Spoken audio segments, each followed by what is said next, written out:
चलता सैया जी सरेया, बिना लाइसेंस हो जाए बदनाम।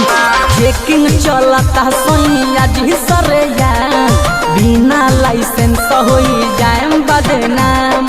नियम हुआ बड़ी कड़ा, चलेगा नहीं कोई बहाना। जब मोटरसाइकिल चलाना बलम जी हेलमेट लगाना। जब भी बाइक चलाना राजा जी हेलमेट लगाना।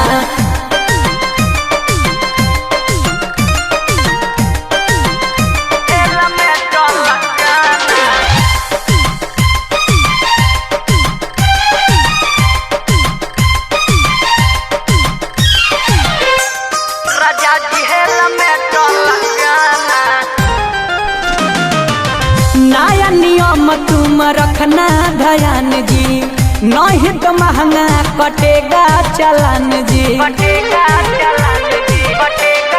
सुनी ना, नया नियम तुम रखना ध्यान जी, नहीं तो महंगा कटेगा चालान जी।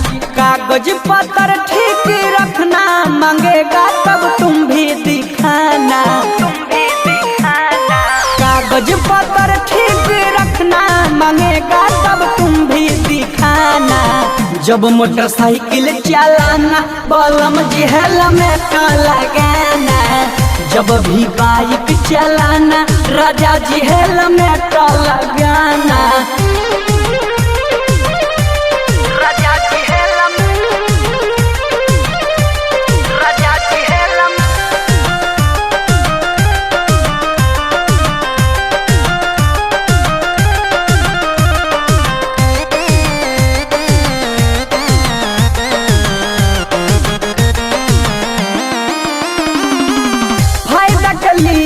बना है ये रूल जी, तोड़ कर रूल कभी करना न भूल जी।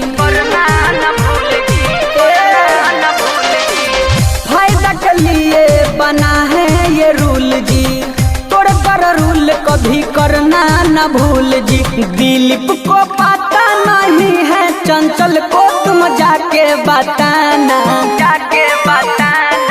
अशोक को पता नहीं है, चंचल को तुम जाके बताना। जब मोटरसाइकिल चलाना बलम जी हेलमेट लगाना। जब भी बाइक चलाना राजा जी हेलमेट लगाना।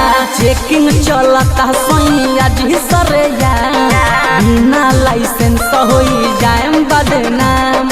नियम हुआ बड़ी कड़ा, चलेगा नहीं कोई बहाना। जब मोटरसाइकिल चलाना बलम जी हेलमेट लगाना। जब भी बाइक चलाना राजा जी हेलमेट लगाना।